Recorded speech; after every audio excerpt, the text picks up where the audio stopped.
साथियों, आज के वीडियो में हम कवर करेंगे मुगल साम्राज्य के 50 मोस्ट इंपॉर्टेंट क्वेश्चंस। और ये वीडियो आपके लिए रिवीजन पॉइंट ऑफ व्यू से बहुत ही इंपॉर्टेंट रहेगा। बहुत ही कम समय में आप पूरा टॉपिक ये रिवाइज कर लेंगे। चलिए वीडियो को स्टार्ट करते हैं। पहला क्वेश्चन है, मुगल साम्राज्य की स्थापना किसने की थी? तो मुगल साम्राज्य की स्थापना है पानीपत के पहले युद्ध में इब्राहिम लोदी को हराकर बाबर ने की थी। ठीक है, नेक्स्ट क्वेश्चन देखते हैं। 1526 में पानीपत के प्रथम युद्ध में बाबर ने किसको हराया था?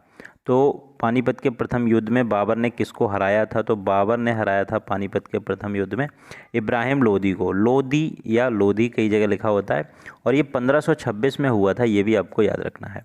इसके बाद में देखते हैं 1527 में बाबर के 4 युद्ध बहुत ही इंपॉर्टेंट है, उनको देख लेते हैं एक सीक्वेंस से। तो 1527 में खानवा का युद्ध, बाबर ने किसको हराया था? तो देखो फ्रेंड्स, खानवा के युद्ध में हराया था राणा सांगा को।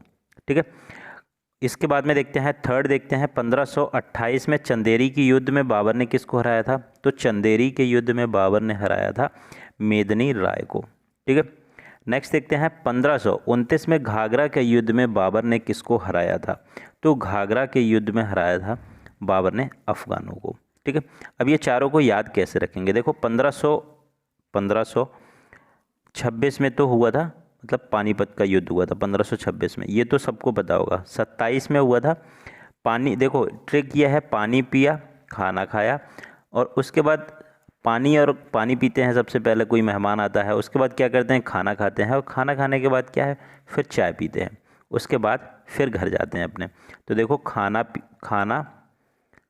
खाया, तो खाना में साग खाते हैं ना, साग, तो साग से सांगा याद रखोगे आप। खाना जब भी खाओगे, खाना से खानवा और साग से राणा सांगा। ठीक है, बहुत से लोग ये भूल जाते हैं कि किसके साथ में हुआ था। उसके बाद चंदेरी के युद्ध की बात है, तो चंदेरी में देखो चंदेरी और मेदनी। ठीक है, दादा दोनों में आता है, आराम से आप यहाँ पे याद कर लेंगे। इसके बाद में क्या है? लास्ट वाला जो घाघरा है, जो घाघरा का युद्ध है, ये फ्रेंड्स अफगानों और बाबर के बीच में हुआ था। ठीक है, तो घाघरा पहन के जैसे डांस करते हैं, गाना गाते हैं, तो उस तरीके से गाना गाते हैं घाघरा पहन के। ठीक है, तो ये याद हो जाएंगे आपको, यहाँ से क्वेश्चन पूछ लिया जाता है एग्जाम में, तो कोई भी कन्फ्यूजन नहीं क्रिएट करनी है। नेक्स्ट देखते हैं, बाबर ने गाजी की उपाधि किसे हराकर धारण की थी? तो बाबर ने फ्रेंड्स राणा सांगा को जब हराया था, तो उसके बाद में गाजी की उपाधि धारण की थी। ठीक है, नेक्स्ट देखते हैं, बाबर ने अपनी आत्मकथा बाबरनामा किस भाषा में लिखी थी? तो बाबर ने अपनी आत्मकथा बाबरनामा है, ये तुर्की भाषा में लिखी थी, तुर्की भाषा में। नेक्स्ट देखते हैं, बाबरनामा का फारसी में अनुवाद किसने किया था? तो बाबरनामा का फारसी में अनुवाद किया था अब्दुल रहीम खान खाना ने। ठीक है, नेक्स्ट क्वेश्चन देखते हैं, बाबर के बेटे का नाम क्या था? बाबर के बेटे का नाम क्या था? तो बाबर के बेटे का नाम था हुमायूं। देखो यहाँ पे एक छोटी सी ट्रिक आपको याद रखनी है, भाजसा। ठीक है, BHA और JSA। तो बी से बाबर के बाद हुमायूं इनका बेटा, फिर अकबर, फिर जहांगीर, फिर शाहजहां, फिर औरंगजेब। ठीक है, इतना याद रखना, ऐसा ना हो फ्रेंड्स कि पता चला कि पिता के नाम की जगह बेटे का नाम लगा रहे हैं, ये तो बहुत शर्म की बात हो जाएगी। तो आपको ये भाजसा बस याद रखना है, तो आपका काम हो जाएगा। इसके बाद में देखते हैं, हाँ, हुमायूं से बहुत ही इंपॉर्टेंट कुछ क्वेश्चंस हैं, इनको आप वन लाइनर की फॉर्म में देख लो कि देवरा का युद्ध हुमायूं ने 1531 में लड़ा था, और अफगानों के बीच लड़ा था, और हुमायूं जीता था इसमें। इसके बाद हुमायूं 2 युद्ध लड़ा और हार गया यहाँ पे। इसके बाद में 1539 बहुत ही इंपॉर्टेंट है, चौसा का युद्ध शेर खां और हुमायूं के बीच में हुआ था। शेर खां जीता था, और शेर खां ने शेरशाह सूरी की उपाधि धारण की थी। ठीक है, 1539 में ये हुआ था चौसा का युद्ध। इसके बाद में क्या है? 1540 ईस्वी में बिलग्राम या कन्नौज का युद्ध शेरशाह सूरी और हुमायूं के बीच हुआ था। वही शेर खां जिसने अब शेरशाह सूरी की उपाधि धारण कर ली थी, तो उसने फिर हुमायूं को 1540 में हरा दिया। हुमायूं फिर यहाँ से भाग के फिर अफ़गानिस्तान में चला गया था, वहीं वो 15-20 साल रहा था। उसके बाद में अकबर वहीं पे हुआ था, और उसके बाद में जब वापस वहाँ से लौट के आया हुमायूं, जब वापस लौट के आया, तो शेरशाह सूरी था वो तो ख़त्म हो गया था। उसके बाद जो उसके वंशज थे, जो शासक था, सूरी शासक सिकंदर शाह सूरी, इसको पराजित किया था सरहिंद के युद्ध में, जो 1555 में लड़ा था, और पुनः दिल्ली की गद्दी पे बैठा था। ठीक है, इसके बाद में इसकी मृत्यु कैसे हुई थी? तो पुस्तकालय की सीढ़ियों की गिरने की वजह से इसकी मृत्यु हुई थी। ठीक है। कुतुबुद्दीन ऐबक की पोलो खेलते पे हुई थी, तो आपको ये बातें याद रखनी है, ठीक है। ये युद्ध बहुत ही ज़्यादा इंपॉर्टेंट है। बाबर के तो 4 सबको युद्ध पता होते हैं, लेकिन हुमायूं के युद्ध, जब बिलग्राम का युद्ध है, कन्नौज का युद्ध और ये सरहिंद का युद्ध पूछ लिया जाता है तो गलत कर देते हैं कई लोग। चलिए नेक्स्ट क्वेश्चन देखते हैं, हुमायूं नामा की रचना किसने की थी? हुमायूं नामा की रचना किसने की थी? तो गुलबदन बेगम ने की थी, गुलबदन बेगम। नेक्स्ट क्वेश्चन देखते हैं, सूरी साम्राज्य का संस्थापक कौन था? तो शेरशाह सूरी था। साथियों, अगर वीडियो पसंद आ रहा है तो एक लाइक ज़रूर कर दें, आपका एक लाइक ही हमें बहुत ही ज़्यादा मोटिवेट करता है। नेक्स्ट देखते हैं, शेरशाह सूरी के बचपन का नाम क्या था? तो शेरशाह सूरी के बचपन का नाम था फरीद खां। फरीद खां था बचपन का नाम। नेक्स्ट क्वेश्चन देखते हैं, शेरशाह सूरी का मकबरा कहाँ स्थित है? तो शेरशाह सूरी का मकबरा है ये सासाराम बिहार में स्थित है। नेक्स्ट क्वेश्चन देखते हैं, डाक प्रथा का प्रचलन किसने शुरू किया था? तो डाक प्रथा का किया था शेरशाह सूरी ने। नेक्स्ट क्वेश्चन देखते हैं, अकबर के पिता का नाम क्या था? तो बादशाह याद होगा तो BHA, तो ए से पहले कौन है? H है, तो हुमायूं यहाँ पे हो जाएगा राइट आंसर। नेक्स्ट है, 1526 में पानीपत की दूसरी लड़ाई अकबर और किसके बीच हुई थी? तो अकबर और हेमू के बीच हुई थी।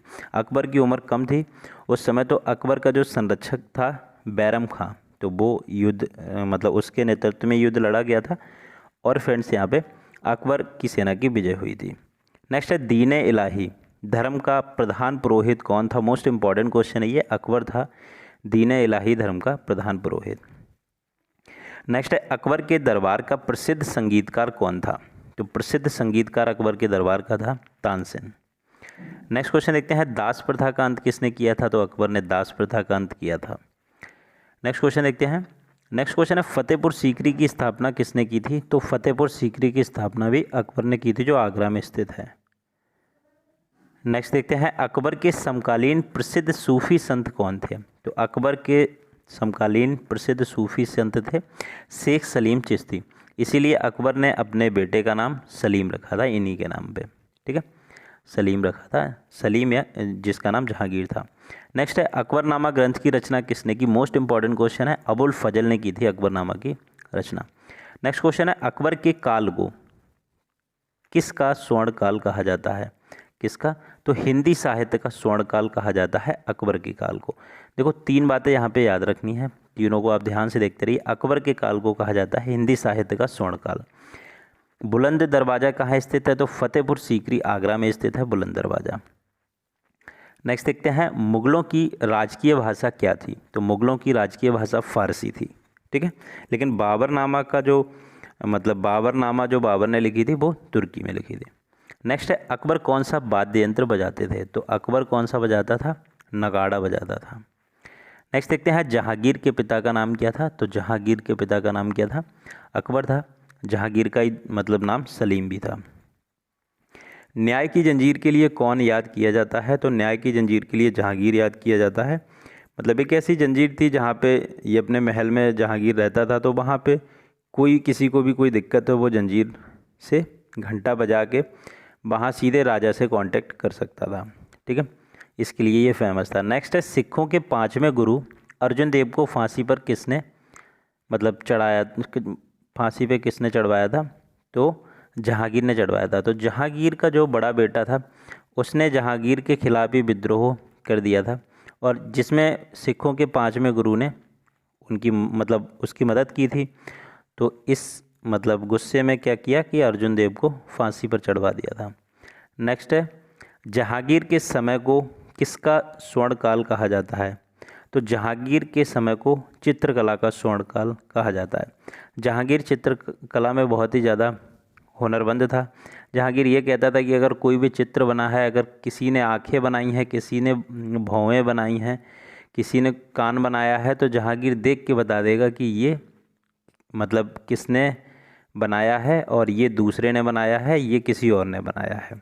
इतना ज़्यादा चित्रकला में एक्सपर्ट था, इसलिए चित्रकला पे बहुत ज़्यादा काम भी करवाया था। तो चित्रकला का स्वर्णकाल कहा जाता है जहांगीर के समय को। जहांगीर का मकबरा कहाँ किसने बनवाया था? तो जहांगीर का मकबरा है ये इसकी बेगम नूरजहाँ ने बनवाया था। नूरजहाँ का वास्तविक नाम क्या था? तो मेहरुन्निसा वास्तविक नाम था। जहांगीर के बाद सिंहासन पे कौन बैठा? तो जहांगीर के बाद सिंहासन पे शाहजहां बैठा, जिसका नाम खुर्रम था। ठीक है, तो शाहजहां बैठा जहांगीर के बाद। नेक्स्ट है ताजमहल और जामा मस्जिद का निर्माण किसने कराया? तो शाहजहां ने करवाया ताजमहल और जामा मस्जिद का निर्माण। नेक्स्ट है किसके काल को स्थापत्य कला का स्वर्णकाल कहा जाता है? मतलब आर्किटेक्ट का जो स्वर्णकाल है वो कहा जाता है शाहजहां के। ठीक है, चित्रकला का जहांगीर का। ठीक है, नेक्स्ट है जिंदा पीर के नाम से कौन जाना जाता था? तो औरंगजेब जिंदा पीर के नाम से जाना जाता था। ठीक है, नेक्स्ट है इस्लाम ना स्वीकार करने की वजह से औरंगजेब ने सिखों के किस 9वें गुरु की हत्या करा दी थी? तो 9वें गुरु तेग बहादुर जी की हत्या करवा दी थी औरंगजेब ने।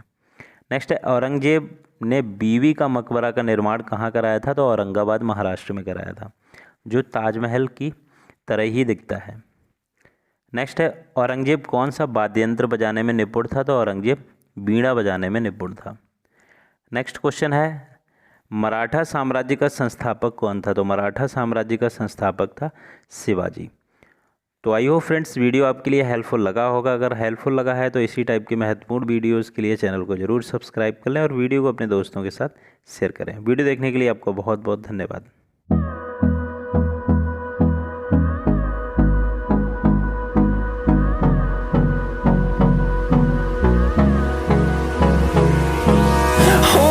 Close till I get up. Time is barely on our side. I don't wanna waste what's left.